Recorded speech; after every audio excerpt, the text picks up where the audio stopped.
काली पत्नी की कहानी।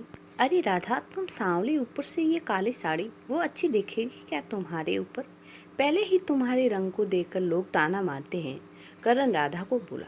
देखो न करण, मैं बोलती तो कहती, सास बोलती रहती है हमेशा। ऐसा लगता है जैसे कौवे को काला टीका लगाया हो। पति और सास का बोलना सुनकर जरा उदास हो गई।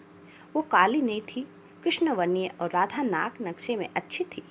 पर पति और सास कलर को लेकर राधा को हमेशा ताना मारते थे। क्या करेगा वो भी, वह गोरा और राधा कृष्णवर्णी। लोगों का क्या, वो तो नाम रखने में पीएचडी होते हैं। करण का मन वैसे साफ था। राधा को अगर कोई कलर को लेकर बोलता तो उसे जरा भी अच्छा नहीं लगता था, इसलिए वह भी थोड़ा बहुत बोल देता था ताकि वह जिद ना करे। लेकिन जब वो बोलता था तो उसे इस बात का पछतावा होता था। उसकी माँ घर में हमेशा कड़वाहट रखती थी। आज भी वैसे ही हुआ। घर में उत्सव के माहौल में सुबह जब सास ने राधा से बात की तो वह थोड़ी घबराई हुई थी। उसका चेहरा भी शांत था। करण वास्तव में खुद पर शर्मिंदा था। अपराधी की तरह बैठने के बजाय वह काम के लिए बाहर गया। कई सारी महिलाएं काली साड़ी पहनकर सड़कों पर चल रही थी। सभी ही गोरी थी, ऐसा नहीं था, लेकिन उन पर वह काली साड़ी अच्छी लग रही थी। करण काम की जगह पर था। उसका बचपन का दोस्त विक्की और उसका पूरा परिवार साथ में था। जान पहचान हुई तभी पीठ के पीछे से विक्की की पत्नी आई।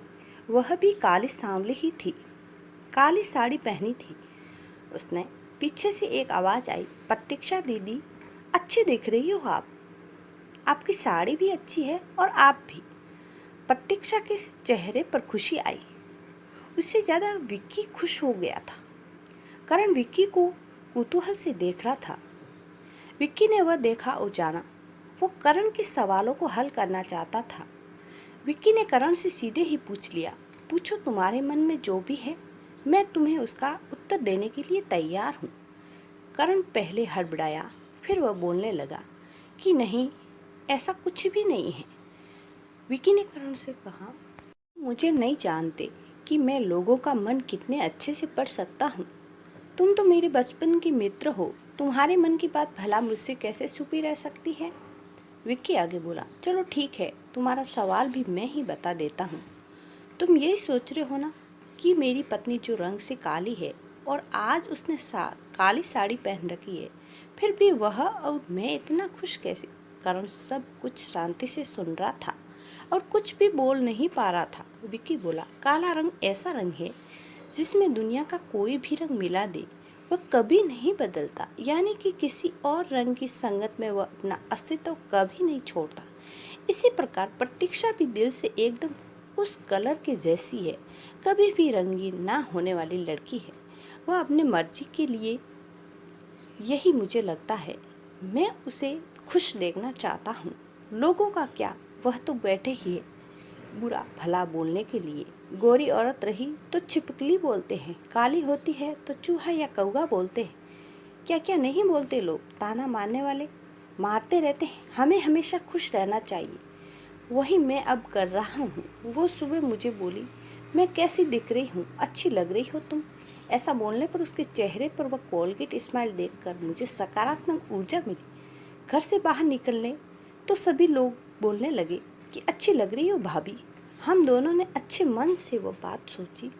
कोई ना कोई ताना मारने के लिए बोला ही। उस वजह से जीने की दिशा क्यों बदले? करण को उसके घर का सुबह का माहौल याद आ गया। वो खुद पर ही चिढ़ गया। उसे लगा वो सचमुच में गलत था। मैं भी राधा को दुख देता हूँ, उस वजह से वह उसे बोलते हैं। अब मुझे ही अपनी भूल सुधार कर उसकी माफ़ी मांगनी होगी। उसने हंसते हुए विक्की को अलविदा कहा। अपना काम निपटा कर वह एक साड़ी की दुकान पर गया। राधा के लिए उसने काले रंग की साड़ी ली और घर गया। घर जाने के बाद राधा शांत बैठी थी। उसने राधा को आवाज़ दी और साड़ी उसके हाथों में दे दी। राधा को जरा अलग ही लगा। उसने प्रश्नार्थक नज़रों से करण की ओर देखा। उसने बॉक्स खोलकर देखा तो काले रंग की साड़ी थी। राधा, मैं लाया हूँ तुम्हारे लिए ये साड़ी, आज पहन के दिखाओ कैसी दिखती हो तुम। अच्छी नहीं लगी तो बदल देंगे साड़ी को, देखने तो दो कैसी दिखती हो तुम इस रंग में। राधा को जरा अच्छा लगा। चलो तैयार हो जाओ, जल्दी हम जरा बाहर जाकर आते हैं, एक क्लाइंट के पास जाना है। उन्होंने बुलाया है जोड़ी में। करण का बोलना सुनकर राधा तैयार होने गई। काली साड़ी, उस पर हल्का सा मेकअप और लंबे बालों की चोटी।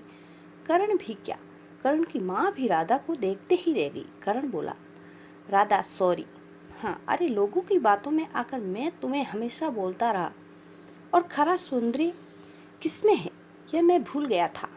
रंग दो ही होते हैं यह जानकर फिर जीना छोड़ दे क्या, अपनी खुद की पसंद छोड़ दें क्या। तुम्हें काली साड़ी की पहनना बहुत अच्छा लगता था ना, पर मैं हमेशा तुम्हें टोकता रहता।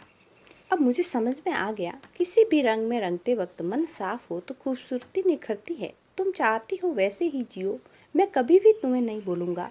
और हाँ, सचमुच सुंदर दिखती हो तुम। तुम्हारे रंग पर अच्छा लग खिलता है यह काला रंग।